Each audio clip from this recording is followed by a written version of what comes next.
Chào các bạn đã đến với kênh của bà Nana Cộng hòa Séc. Các bạn thân mến, trời lạnh mà có thịt kho tàu béo béo ăn với cơm thì tuyệt vời. Hôm nay mình sẽ chỉ cho các bạn một cách làm thịt kho tàu ngon và đơn giản. Cách chưng nước hàng bằng đường có màu đỏ đẹp nhất nhé.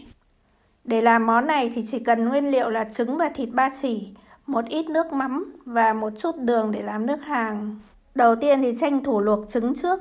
Ở Séc thì họ hay bán cái phần thịt nhọn như này gọi là spichka.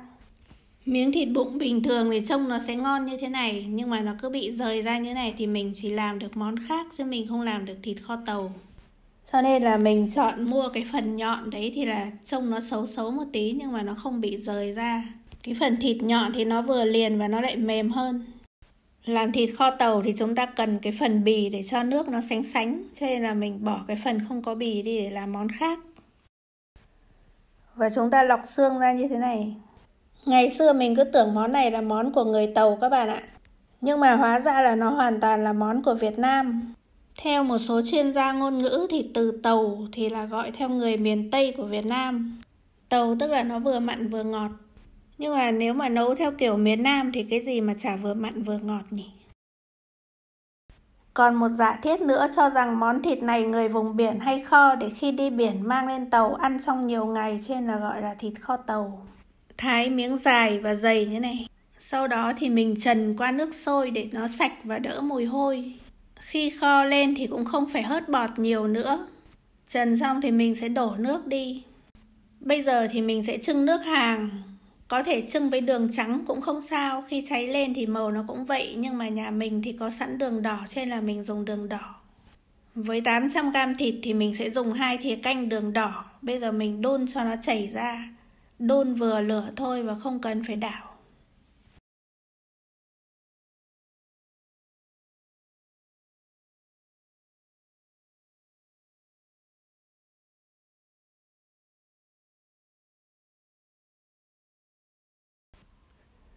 Khi mà nó bắt đầu có chỗ đen đen như thế này thì mình sẽ nhấc nồi lên cho nó khỏi cháy các bạn ạ.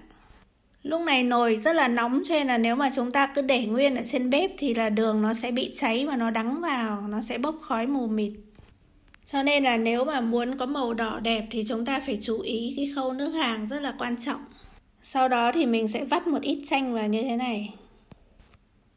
Các bạn thấy là bây giờ màu nó rất là đỏ đẹp, nó đúng là màu cánh gián luôn.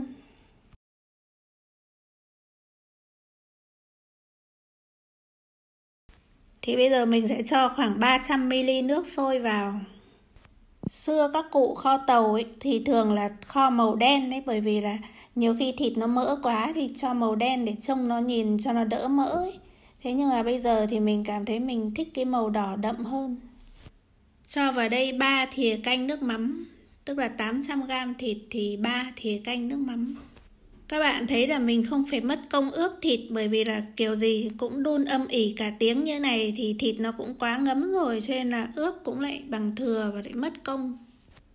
Mình nấu ăn thì mình thường theo cái cách đơn giản và nó có hiệu quả nhất, chứ còn mình không thích cầu kỳ.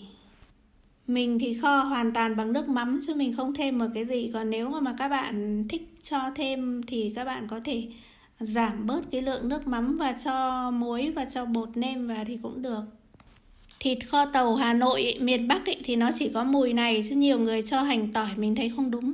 Khi nó đã sôi một lúc rồi thì mình sẽ bật nhỏ hết cỡ và đun chừng 1 tiếng.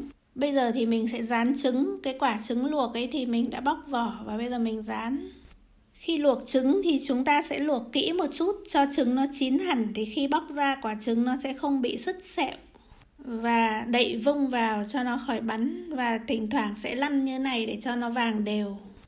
Thịt kho tàu ngày xưa thì chỉ có thịt chứ không có trứng như thế này đâu các bạn ạ. Sau thời bao cấp thì mới có nhiều trứng gà hơn, cho nên là Hà Nội có thêm món xôi thịt. Thì món xôi thịt là có xôi trắng ăn với thịt kho tàu và bổ sung trứng kho cùng với thịt như thế này. Trứng vàng đều các mặt rất là ngon các bạn ạ. Miền Bắc thì là kho trứng thì là rán lên như này các bạn ạ. Chứ còn miền Nam thì nếu mà nấu với nước dừa thì họ lại không rán trứng bởi vì không hợp. Nhà mình hôm nay chỉ có 2 người cho nên là chỉ kho mỗi 2 quả trứng các bạn ạ.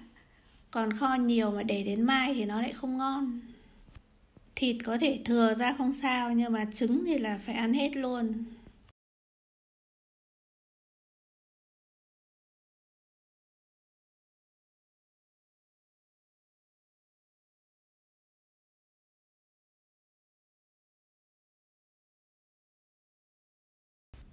Mình sẽ lấy tăm mình châm cho quả trứng để khi kho vào thì cái nước kho nó sẽ ngấm vào quả trứng cho nó đậm đà. Cái lòng đỏ ở trong thì nó sẽ không bị khô, nó sẽ ướt ướt rất là ngon.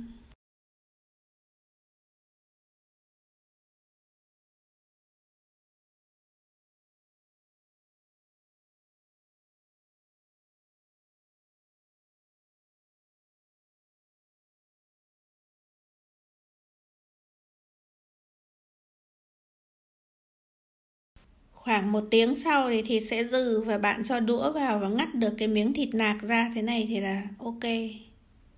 Bây giờ thì mình sẽ đun to lửa để cho nó cạn bớt nước đi, bởi vì cũng nhiều và cũng không ăn hết. Với lại đun cạn một chút thì miếng thịt nó sẽ săn hơn. Cái chỗ thịt bì ấy, thì nó dừ nhưng mà nó lại dẻo dẻo mà nó săn săn dai dai thì rất là ngon. Nếu cần nước để chấm rau luộc hoặc là chấm dưa ấy, thì mình sẽ múc bớt ra. Cái nước này nó sánh sánh dưới và cơm cũng sẽ rất là ngon.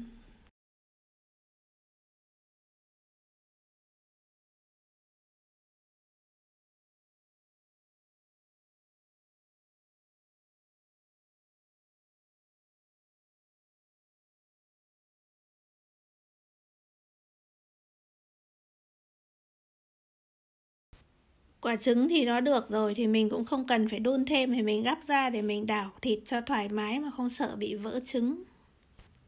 Vì cái nước này là nó hơi ngọt ngọt bởi nước hàng, cho nên là nếu mà mình đun cạn ấy thì là cái thịt nó sẽ đậm đậm, nó kiểu ngọt đậm, nó rất là ngon chứ nó không bị như kiểu lợ lợ.